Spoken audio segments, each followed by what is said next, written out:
Sir आज आजमगढ़ का inspection किए हैं, क्या चीज़ें पाई गई हैं और किन किन बिंदुओं पे आज देखिए, पूरे उत्तर प्रदेश में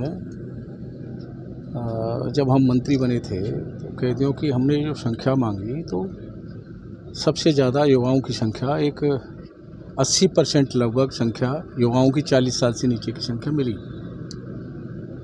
बस मन में फिर ये विचार आया कि युवा हमारा देश का भविष्य है, हमारे प्रदेश का भविष्य है, और वो देश का प्रदेश का भविष्य बन पाए तो अपने घर का भविष्य तो है, और जिस घर का भविष्य जेल में हो वो परिवार अंधकारमय हो जाता है। इसलिए फिर कैदियों के साथ हमने संवाद शुरू किया।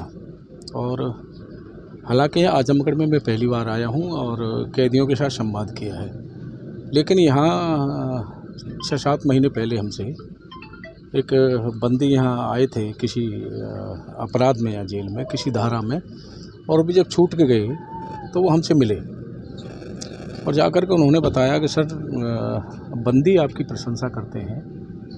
हमने उनसे पूछा, वो प्रधान रहे थे पहले, मैंने कहा आप जो है बंदी आपको कहाँ मिले? तो उन्होंने बताया कि मैं जेल में गया था 10 दिन के किसी मामले में।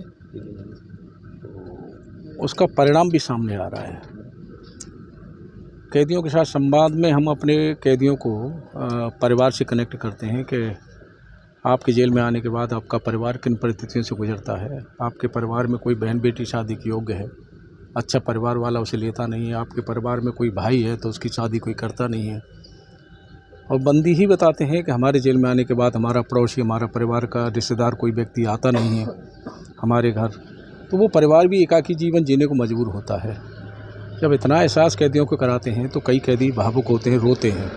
आज भी यहाँ भी कई कैदी रोए। हमने बुलाया, पूछा भी, तो उसने बताया कि आपने परिवार की याद दिला दी, पत्नी की, बच्चों की, भाई की, माँ की, सबकी। उसी समय फिर हम संकल्प भी कराते हैं, और वो यहाँ भी कैदियों ने संकल्प किया है।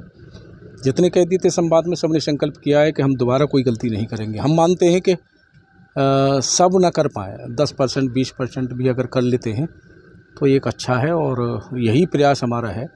उत्तर प्रदेश की सभी जेलों को मैं आपके माध्यम से बताना चाहूँगा कि हमने कौशल विकास एमी से जोड़ा है, क्योंकि युवा हमारी बहुत बड़ी संख्या में है।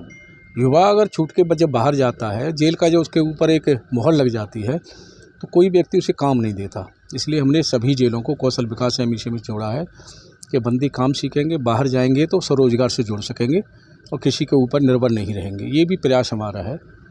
कुल मिला के हमारा प्रयास है कि कैदी जब न्यायालय के माध्यम से बाहर जाए तो दोबारा वो जेल में ना आए, कोई गलती ऐसी ना करें। ये प्रयास हमारा है, और उसी के लिए प्रत्येक जेल में हमारा संवाद है। अभी मैं यहाँ से अम्बेडकर नगर की जेल में संवाद करूँगा, फिर उसके बाद लखनऊ जाना है, और प्रयास यही है।